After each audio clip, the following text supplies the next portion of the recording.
Hello guys, this is Abhay back again, and today I'm going to talk about a very special concept in Splunk administration, _TCP _routing. What exactly it is, let me tell you. So first of all, let me open MS Paint. In MS Paint, I will show you a couple of things. Let's say this is my HF. Index of 1, index of 2. And this is my SH. Now example, this is my HF, this is my index of 1, index of 2, and this is SH. So HF is sending data to these two indexes, right? Let's say I don't have the universal forwarder, I have only HF. So here I'm writing the inputs.conf and outputs.conf. In the outputs.conf, I'm mentioning two IP addresses, obviously index of 1 and index of 2, right? And with these two indexers, this searcher is connected so that it can fetch the data. Right? This is a simple one. Sometimes what happens, you have one log file. You have another log file. So let's say all these logs files you are sending in different indexes, but in the same indexer, right? This is what the configuration is, right? So what I'm going to write the configuration example.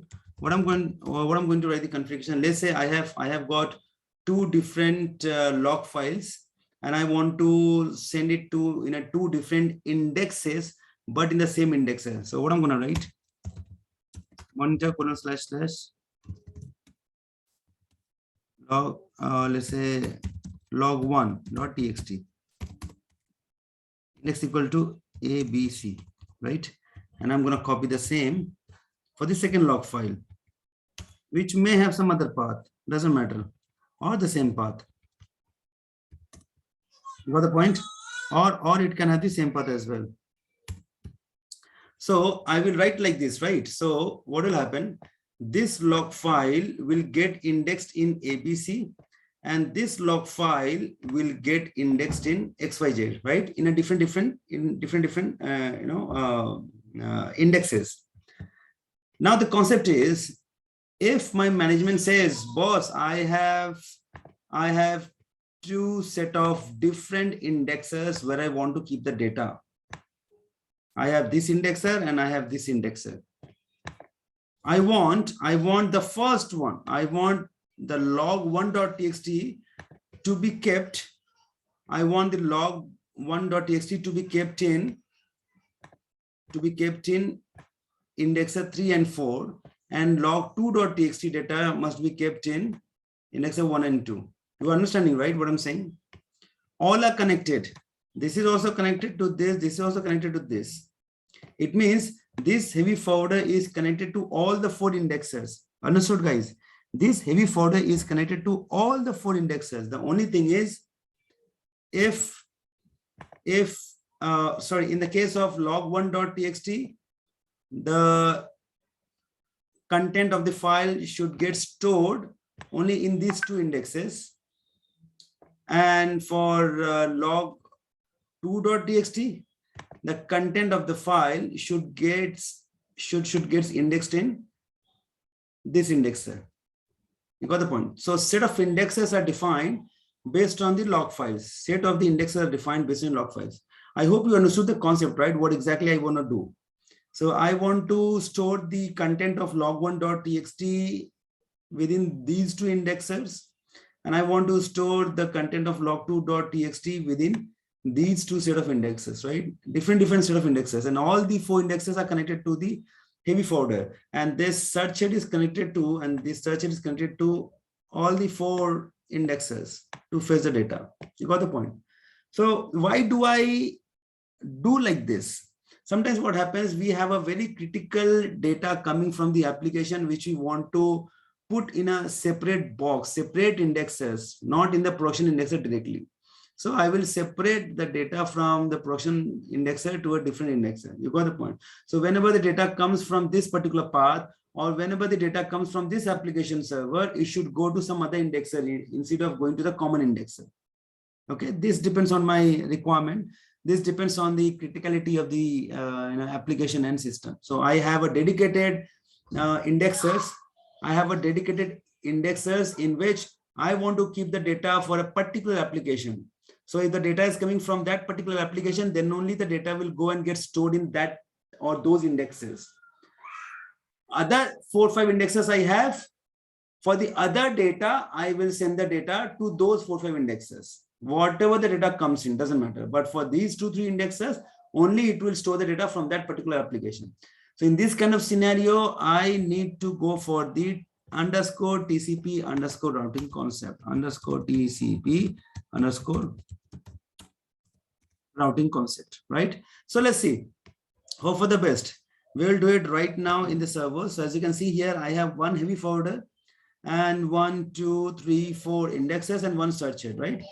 So we will try to create the inputs.conf in the first heavy forwarder.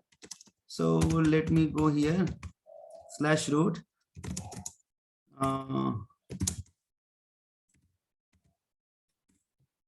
First.txt.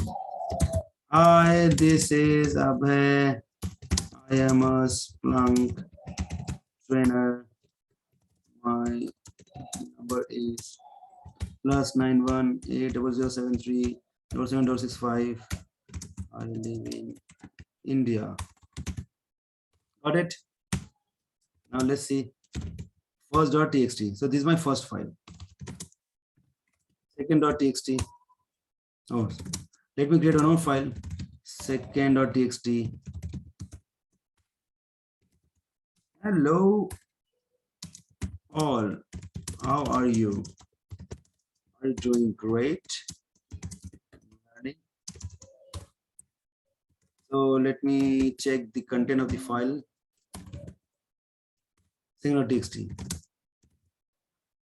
First.txt, right? So first.txt and second.txt, 2 files I created, and both the files are there in /root. So what I'm going to do, you know, right? Inputs.conf. It's pretty simple. Splunk etc system local. Here I'm going to do vi inputs.conf. Right? And host is a folder. Now monitor /root first.txt index equal to, let's say, first one. Okay, and I'll do the same thing here. 1 2 2 yy paste, and here I'm gonna have second.txt. It's pretty simple, man. Sending 2 different files into different set of indexes using underscore TCP underscore routing. Second, and here second one.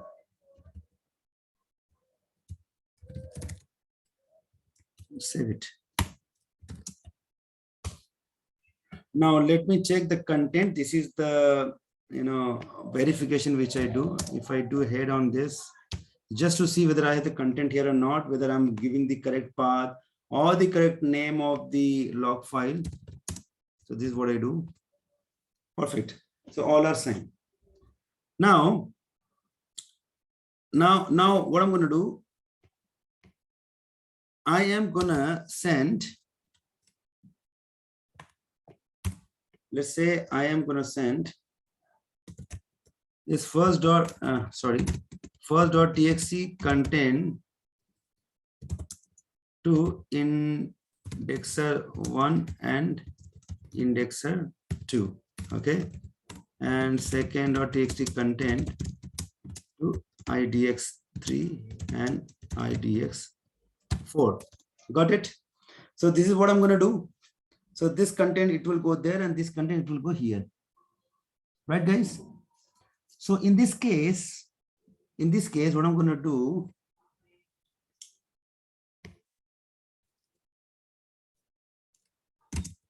inputs.conf.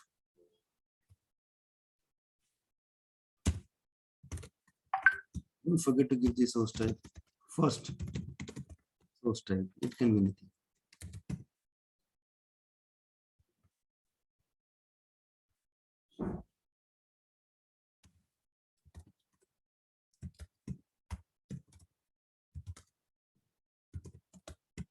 Okay. Second source type. Underscore TCP underscore ROUTING. Have to give like this. Underscore TCP underscore routing equal to, then we have to give a name. Let's say first group, GROUP. Got it? First group. It's just a name. I'm just giving. This is just a name. It can be any self-explanatory name. Got the point? And here I'm giving second group indexer. So a couple of things which I have to keep in mind. These names, this is the group name which I'm going to call in the outputs.conf. Don't worry about that. I'm creating two different groups using underscore TCP underscore routing. This is the group name. I can put any name over here. It's not like it is a predefined, things which we are providing here. Any name, first group indexer and second group indexer. Got it? Now this is done. Let's check. Perfect. Now what I'm going to do, first of all, what I'm going to do, this first one index, I must create an indexer 1 and indexer 2. So indexer 1, this is my indexer 1.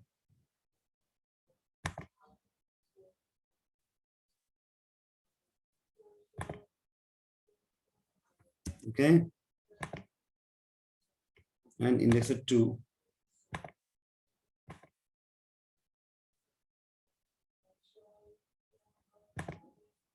Indexer 1 and indexer 2. That's it. This first one got created. And this second one, I am creating in indexer 3 and indexer 4. Indexer 3.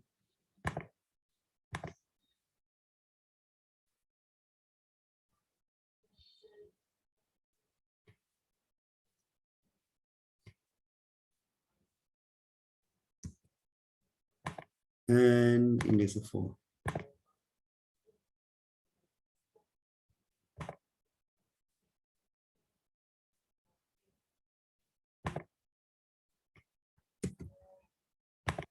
Got the point? So I created the first one in indexer 1 and indexer 2, and I created the second one in indexer 3 and indexer 4. Got the point? Perfect. Now this is done. Now what I'm going to do, I'm not doing the props and transforms. You already know about this one, so no need to worry about that. Okay. Now, if I have to do the props and transforms, obviously I'll do in props.conf in the HF itself against first source type and second source type. You know this, right? So I'm not doing it because here my main focus is to deal with underscore TCP underscore routing. Now the main part is outputs.conf.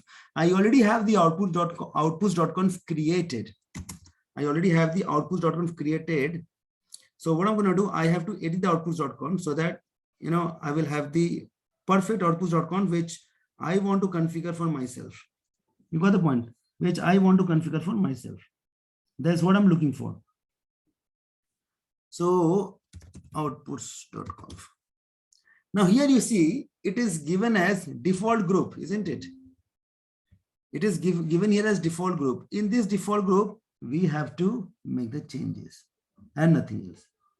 In the default group, we have to make the changes.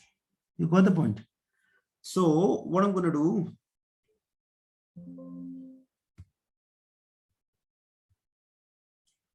I have to remove this.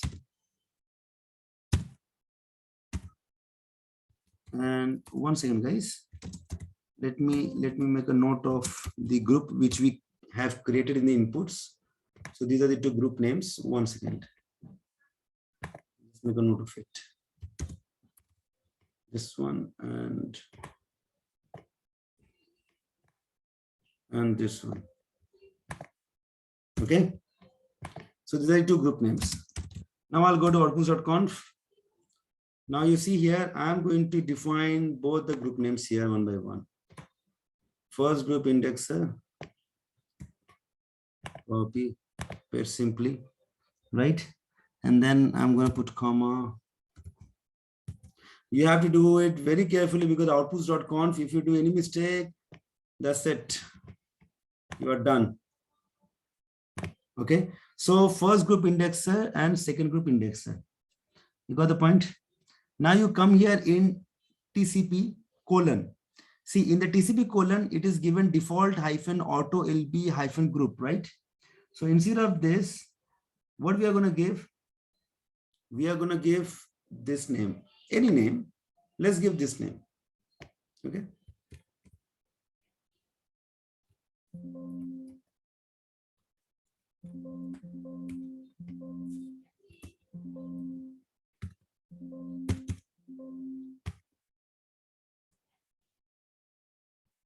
So I'm going to remove this.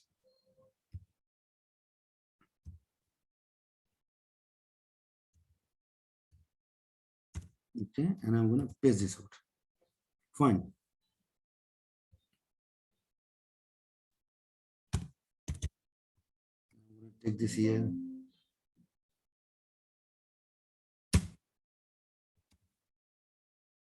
So this for the first group indexer. And what is my internal IP for the indexer 1 and indexer 2? I already have a note in my notebook. So the internal IP is for the indexer 1, 250. This is the one. And then the second is 58, right? So what I'm going to do, I'm going to remove the rest of the information from here. Did you get the point, guys? Right? Server equal to these two servers because I am defining these two indexers under this group. It's pretty simple. And here, I'm going to have this name. I don't want to take risk with the name. So this is I'm doing everything manually.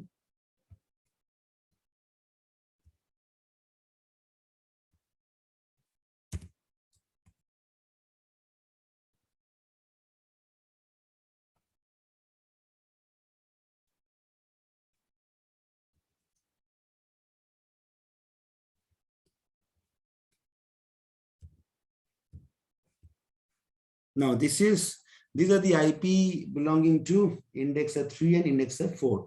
138 is indexer 3 and 206 is indexer 4. That's it. These two things are done. And what else we require? And this TCP out server, we can remove. That's it. So default group is first group indexer, comma, second group indexer. And then under the first group, TCP output colon first group indexer, we have given server equal to the server name, indexer name colon 997.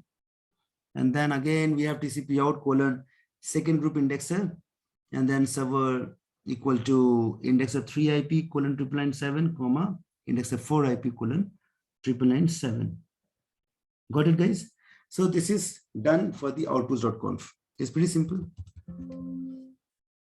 Now what I'm going to do, I will save this one and we have to restart the service. So before that, let me show you whether everything is correct or not.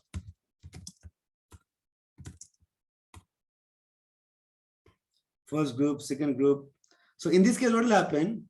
So wherever you have defined this first group indexer, this data, this first.txt will never come to these two servers. It will never come to these two servers because under the first group indexer, these two indexers are defined. You got the point? And under the second group indexer, these servers are defined. It means this log file, the second.txt log file will never go to these servers. Okay, this is how I can separate different files to go to different set of indexes. Did you get the point? This is how I can set up different files to go to different set of indexes. I just need to restart the service of HF. Make sure you have created the index I mean, the suitable index in all the indexes. I have created, what's the name of the index? I have created first one in indexer 1 and indexer 2, and I've created second one in indexer 3 and indexer 4. Okay. So let me restart.